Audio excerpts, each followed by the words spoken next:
Hello there.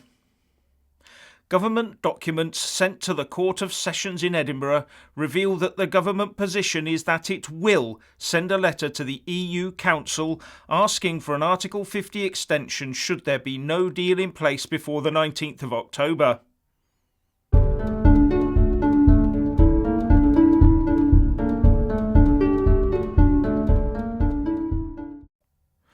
On the face of it, the indications are that Brexit will inevitably now be delayed, if not cancelled in due course.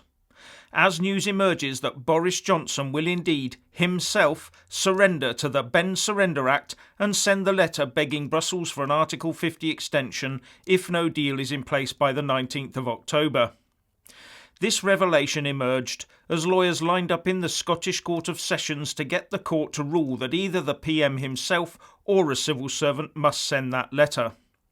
Number 10 has so far refused to comment, and the anti-Brexit legal team in Scotland, as far as I can make out, want a sworn statement from the Prime Minister that backs up the government document they've seen. This will give both the Remainer House of Commons and the EU all they need to reject every offer put forward by the Prime Minister. His attempt to get the UK out of the EU by October the 31st is now over, done, or so it seems. But there will now definitely be no agreed Brexit deal in place. But instead of a no-deal Brexit, will we see yet another Article 50 extension while the Remainer MPs get their act together, not for a general election, but to engineer a second EU referendum in 2020? As I've said before, the Remainers will not vote for no confidence in Boris Johnson, and they will not vote for a general election, because both those options could throw up all sorts of spanners, especially if Boris won a majority in a general election, or worse for Remainers, if Nigel Farage and the Brexit Party, for example, end up holding the balance of power. They are so desperate to stay in there and take control of the House of Commons under these new precedents put in place by the outgoing Speaker, John Bercow, and then lay down legislation for that referendum, and be in no doubt those of 16 years of age and over, as well as EU 27 nationals, will be included in that electoral mix. And the question, of course, will be between whatever deal is currently on the table at the time and revoking the Article 50 letter. These Remainer MPs and Lords will do all they can to load the dice as heavily as possible against the Brexiteers. They've learnt their lesson from the last one. And the EU, of course, will definitely agree to a further extension after January the 31st, 2020 to allow that referendum to take place. The only hope that Brexiteers have is if Brussels turns down that extension request. Fat chance of that happening. Or if the new Speaker of the House of Commons, whoever that is, will play by the rules of the House in a more traditional manner. But as that person will be voted in very soon by Remainers, you can't bet on that being the case.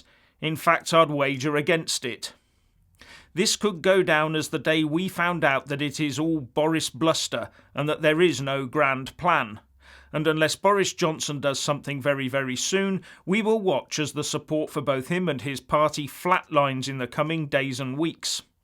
And the major problem for Brexiteers is how on earth could we prevent this totally Remainer-infested Parliament legislating for another year's delay in order to conduct what will in the end be a totally one-sided referendum. Unless that letter could end up having zero effect by not delivering an Article 50 extension.